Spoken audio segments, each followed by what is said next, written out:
No, en efecto, hemos encontrado ya hallazgos sumamente grandes. Hemos encontrado dos tipos de hallazgos. Uno, en materia de derechos de los trabajadores, no pago de horas extras, no pago de nocturnidad, no pago de vacaciones. Y hemos encontrado empresas que incluso pagando el salario mínimo atrasado, porque no lo pagan en la fecha exacta, atrasado, incluso les descuentan para su equipamiento. Estamos hablando que hemos encontrado empresas que les descuentan uniformes, les descuentan equipo como armas, cuando esos son los instrumentos o herramientas que todo patrono o empleador tiene que darle y dotarle a su trabajador. Bueno, encontramos una empresa, Federico, que en la boleta de pago les extiende exactamente el salario mínimo como corresponde, pero luego de forma no descontada, los hace que cuando ellos cobran el salario y ya lo tienen en efectivo, le dan la parte del dinero en efectivo.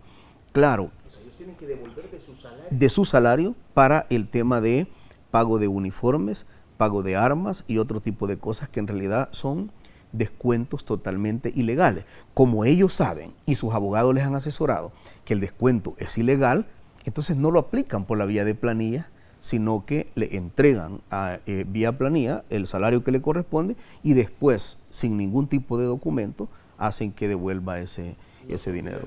Los obligan, exacto, cuando es obligación del patrono eso. Para los amigos que nos están viendo, señor ministro, en ese punto, si yo trabajo en una agencia de publicidad, De seguridad.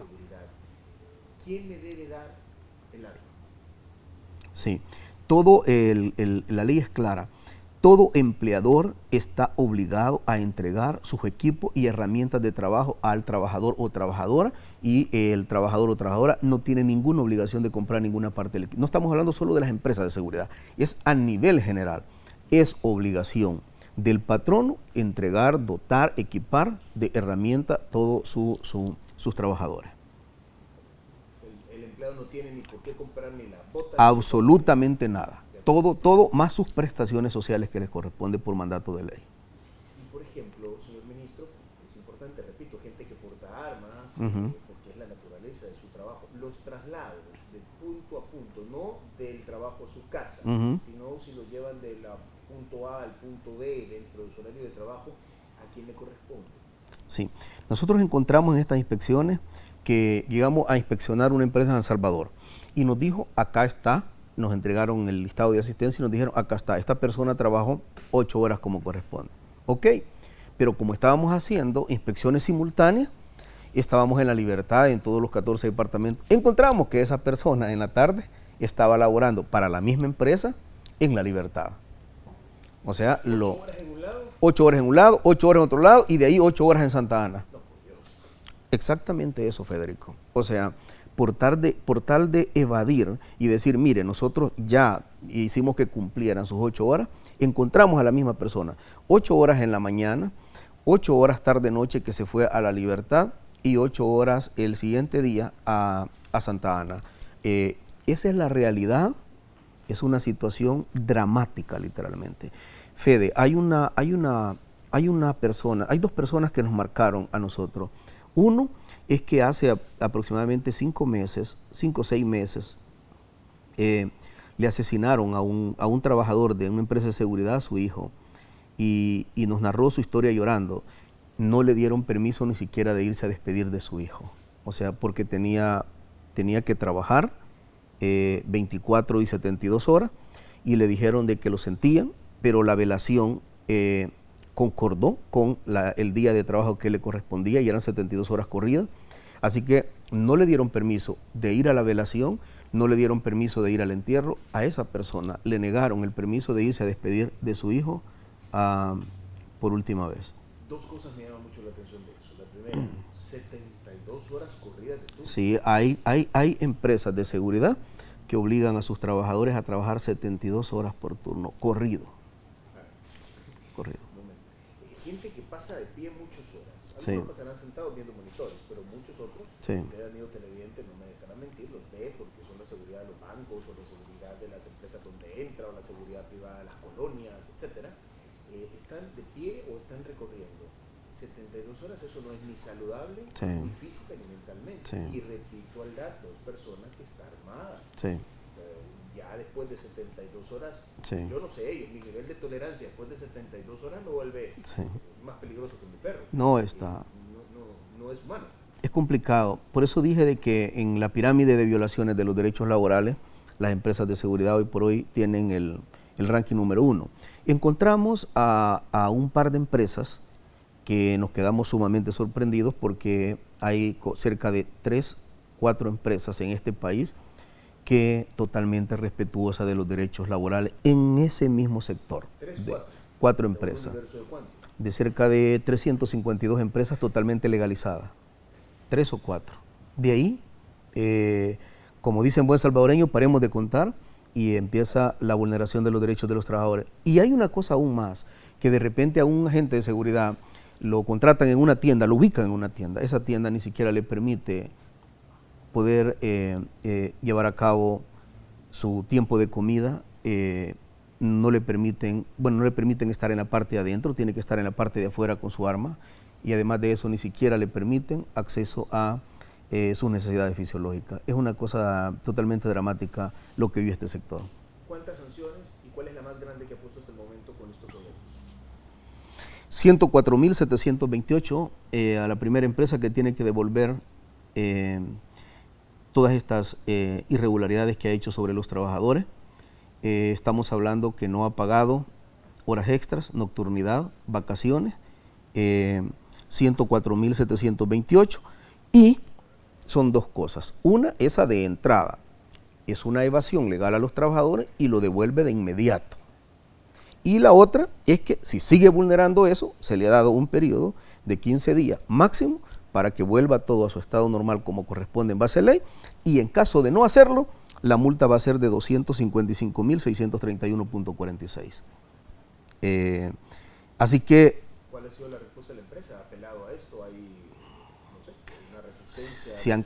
Se han quedado un poco anonadados porque las empresas de seguridad en este país hasta crearon una ley especial con la Asamblea Legislativa anterior, y esto por padrinar grupos incluso políticos que de la delincuencia y de la sangre de nuestro pueblo armaron sus negocios y se han quedado anonadados. Pero van a tener que pagar, no tienen otra opción, y van a tener que devolverle el dinero a los trabajadores. Ya en este momento hay cerca de 70 empresas que se les está notificando. 70 empresas que se les está notificando. Y cuando dice en este momento, significa que será entre ayer y hoy. Estamos hablando de que desde que iniciamos nuestras inspecciones, la primera fase es inspeccionar, la segunda es sistematizar y la tercera es ya notificar. Estamos ya en el proceso de notificación y hasta la proyección que tenemos para el día de mañana, a las 4 de la tarde, estar finalizando con notificación de 70 empresas de seguridad. Ahora, ministro, una multa a una empresa de $104.000. Sí. Es un castigo muy fuerte. No sé cuántas empresas de este país podrían soportar una multa y además con un pago a un plazo tan corto. Sí. ¿Qué necesita de herramientas en este anteproyecto de ley que se discute en la Asamblea Legislativa, porque todavía no está aprobado, que no le permite en este momento la legislación laboral salvadoreña? Sí. No, primero, yo creo que tenemos que hacer conciencia. Yo me reuní con muchos de los empresarios y les dije de que está bien que todo empresario tenga el derecho de buscar la multiplicación y rentabilidad de sus negocios. Ese es el concepto del empresario. Un empresario allá por la esquinita tiene una parte que se llama el tema eminentemente social, pero fundamentalmente la visión de un empresario es crecer económicamente y multiplicar su rentabilidad, y eso es permitido, y es más, el Estado debe de ayudar a que estos empresarios cada día crezcan más, sean más fuertes, más sólidos, porque a la medida que tenemos más empresarios, vamos a tener menos desempleo en El Salvador, pero les hemos hecho conciencia que esto no se trata de una maquinita de hacer dinero utilizando a un robot que se llama trabajador o trabajadora, que esa persona tiene sus derechos como los tienen ellos como empresarios y tienen que ser respetados. Y una cosa, Federico, venir a la función pública significa preguntarte a qué venís. Si venís a que todo el mundo te diga ministro y todo el mundo te vea con la connotación del ministro, pues está bien. Pero nosotros hemos venido a cambiar la realidad de este país. Y yo por eso es que mi respaldo es 1000% al presidente, porque el presidente ha dicho claro que los problemas estructurales de este país se tienen que resolver. Y yo no he venido a ser un ministro de Trabajo para que caigan llamadas telefónicas al despacho de un empresario que me diga, soy tu amigo y resuelvo esto, como se hacía anteriormente. El trabajador llegaba al Ministerio de Trabajo a poner la denuncia. Exactamente cuando el trabajador salía del ministerio, el empresario ya tenía escaneada la denuncia y caía la llamada al despacho y ahí se resolvía todo. Yo no he venido a eso, Federico, no he venido a eso. No he venido a eso porque ya tenemos el ejemplo de los funcionarios que hacían eso. Se le andan escondiendo a la gente cuando le encuentran. ¿Y ya recibido esas llamadas? Sí, ya hemos visto, han llegado incluso abogados, mire, venimos de los empresarios X y queremos resolver y que mire que no sé qué. Es más, nos han invitado y nos han dicho, mire, ¿por qué no puede llegar a nuestra oficina? Queremos invitarlo a un desayuno o un almuerzo. Y yo le digo, pues fíjese que las reuniones que tengamos con los empleadores van a ser en este Ministerio de Trabajo.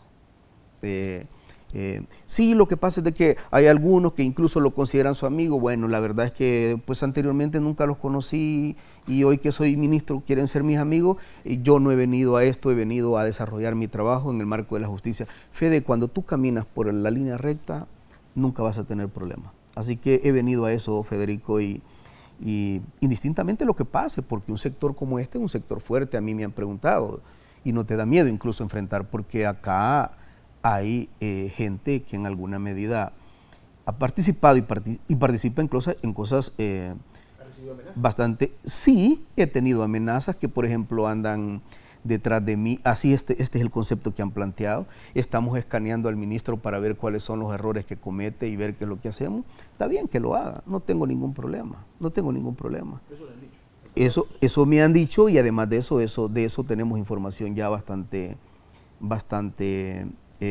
real, objetiva y bastante fuerte.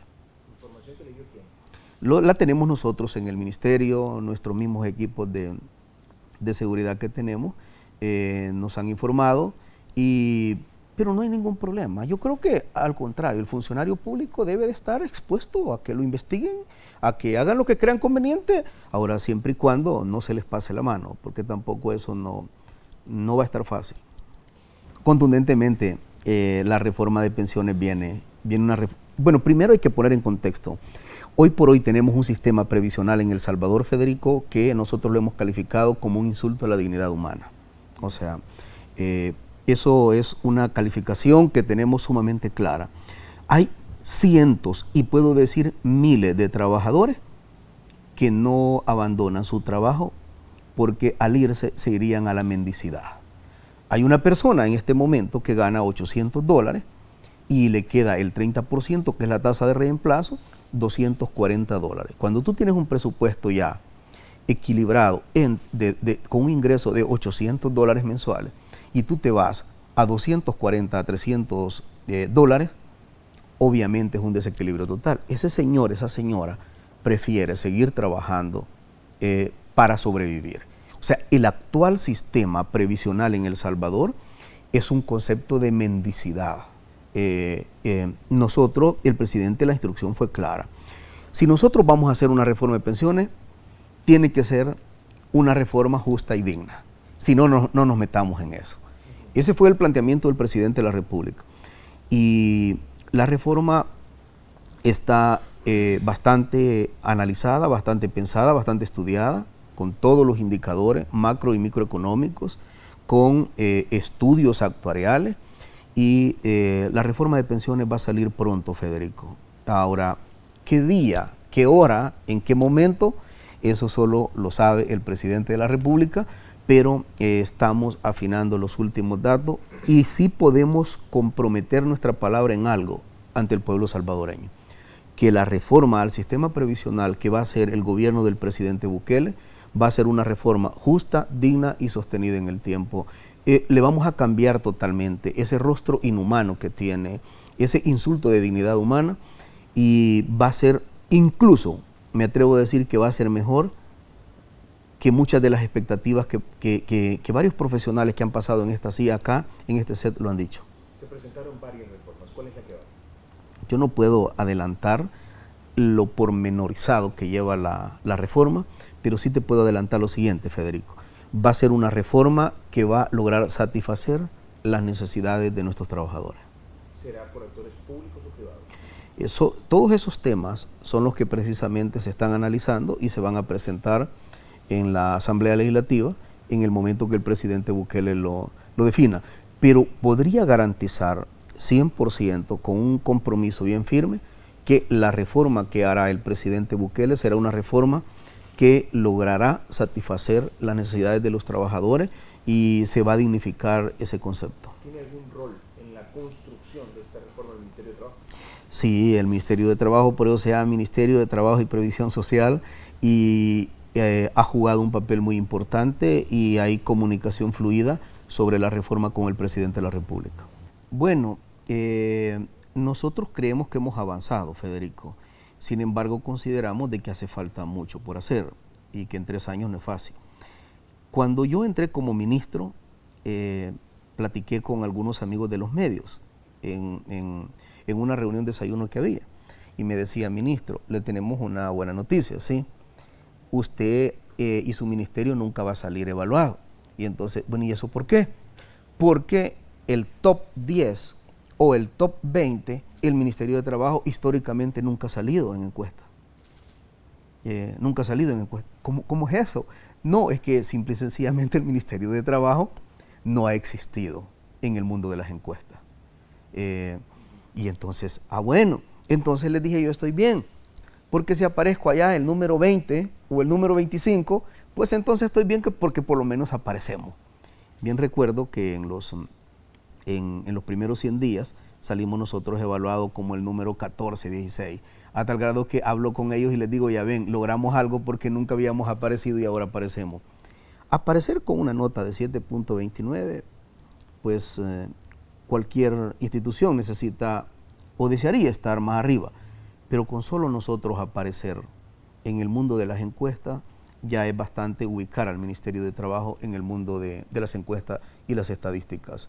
Nosotros encontramos que el Ministerio de Trabajo ha habido mucha corrupción, lo que decía de las llamadas telefónicas. Hemos encontrado que incluso muchos inspectores no hacían su trabajo como les corresponde, o sea, llegaban a la institución, entraban a una oficina con aire acondicionado a hablar con el gerente y la demanda de los trabajadores la dejaban por un lado. No digo que hemos erradicado el 100% eso, Federico, pero estamos trabajando fuerte, a tal grado que yo personalmente estoy metido en 2 direcciones bien fuertes. Una es la de empleo y otra es la de inspecciones. Y estoy dándole seguimiento. Y no solo eso, de repente cuando hay inspectores de que andan haciendo algunas inspecciones y tengo el programa, envío a mi director ejecutivo o a mi subdirector ejecutivo que vaya a verificar cómo lo anda haciendo. Es más, la viceministra y yo hemos llegado a inspecciones físicas para ver cuál es el desarrollo y el comportamiento que nuestros inspectores. Y no solo eso, he armado una figura de supervisión para que vaya a garantizar que se haga el mejor trabajo. Y lo último es que estamos creando un sistema ya digital, que ese sistema, porque ahorita yo encontré literalmente a un inspector con una tablita de madera y con una hoja de papel bond haciendo las inspecciones. Hoy nuestros inspectores los hemos dotado de equipo, pero aún más, viene ya el sistema, que va a ser un sistema que van a andar con su tablet, y en el momento que están haciendo la inspección, yo desde el despacho estoy verificando dónde está cada uno de los inspectores. Y estoy viendo cómo está levantando el acta de inspección y por último el acta final. Y si hay una modificación a esa acta, el sistema arrojará quién es que modificó esa acta. Estamos modernizando. Encontramos un Ministerio de Trabajo totalmente colapsado en materia de sistemas. Ya los soportes que teníamos, nosotros en 6 meses nos quedábamos con un apagón de computadora porque teníamos un sistema arcaico, un sistema que ya no funcionaba, y lo hemos ido modernizando. Yo creo que el presidente está bien confiado que el Ministerio de Trabajo está garantizando tutelaje de los derechos de los trabajadores. Ahora, lo que pasa es que el Ministerio de Trabajo podría ser más robusto en tema financiero, pero a los 4 o 6 meses de iniciar nuestro gobierno, Federico, entra la pandemia del COVID y prácticamente todo, absolutamente todo, se volcó a defender la vida del pueblo. Hoy, tú lo sabes, la prioridad que se está dando es el tema de seguridad, que era un mal endémico que acá nos habían vendido de que nunca iba a tener cura, que nunca iba a sanarse ese problema social. lo estamos enfrentando. Entonces, quieras o no, yo lo entiendo perfectamente. Entre salvar una vida por el tema de COVID, de la pandemia que vino, y fortalecer el Ministerio de Trabajo, hasta nosotros mismos, los ministros, hemos dicho las prioridades deben de ir a salvar la vida. Y nosotros con lo que tenemos estamos haciendo muchos esfuerzos. Pero sí creo que el ministerio, cuando nosotros llegamos, apenas el 15% de la denuncia que ahorita tenemos ha incrementado el 85%. Ahora, cuando se incrementa la denuncia, también hay satisfacción y hay insatisfacción. Pero lo importante es que se ha incrementado porque la gente hoy confía que puede resolver el Ministerio de Trabajo. Solo termino con lo último. La semana pasada despiden a un motorista de una empresa de transporte. Y resulta que el motorista llega, pone la denuncia y de repente llega 4 horas más tarde a retirar la denuncia. Solo hay 2 formas para retirar la denuncia.